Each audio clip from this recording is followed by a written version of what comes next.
সুপ্রিয় শিক্ষার্থী, এখন আমরা আলোচনা করব অনুশীলনী 3.2 এর 5 নম্বর প্রশ্ন। যেখানে দেওয়া আছে x = 19 y = -12 হলে 8x³ + 36x² y + 54xy² + 27y³ এর মান নির্ণয় করো। তাহলে আমাদের দেওয়া আছে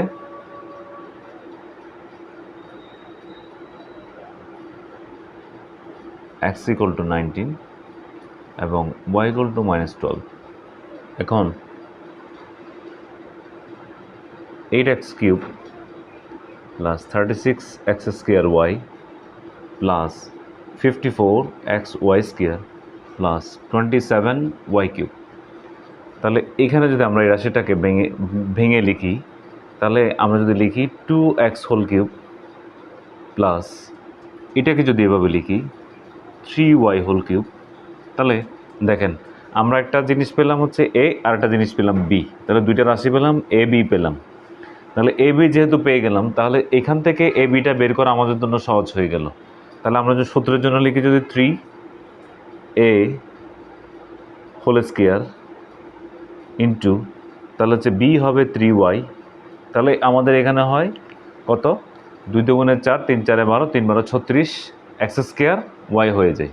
প্লাস তাহলে এটাকে আমরা লিখতে পারি সূত্রের জন্য 2x × 3y²। তাহলে এখানে হবে 9, 9কে 2 দ্বারা গুণ করলে হবে 18, 18কে 3 দ্বারা গুণ করলে হবে 54, 54xy²।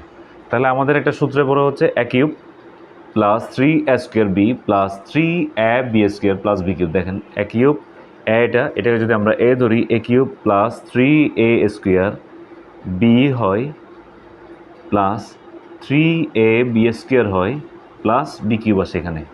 তাহলে এটা সূত্র হচ্ছে কি a + b³। তাহলে হচ্ছে 2x + 3y। যেহেতু আমাদের a ধরেছে হচ্ছে 2x আর b ছিল হচ্ছে 3y, তাহলে হচ্ছে 2x + 3y³। তাহলে আমাদের মানগুলো বসানো হচ্ছে। মান দেওয়া আছে, x এর মান ছিল 19, তাহলে 2 × 19 প্লাস 3 × এটা ছিল -12, তাহলে আমরা -12 বসাচ্ছি, এখানে হচ্ছে হোল কিউব। তাহলে এই যে -12-এর সাথে এই 3টা হচ্ছে গুণাকারে আছে, এটা কিন্তু খেয়াল রাখতে হবে, এটা গুণাকারে আছে। তাহলে আমরা পাচ্ছি 19কে 2 দ্বারা গুণ করলে হয় 38। তাহলে এই যে মাইনাস আর প্লাস এটা গুণাকারে হবে, মাইনাস আর প্লাস গুণ করলে মাইনাস হয়ে যাবে, 3 × 36 36 হোল কিউব। তাহলে এই যে 38 থেকে 36 চলে গেলে আর হয় 2 হোল কিউব, 2 হোল কিউব সমান পাচ্ছি 8।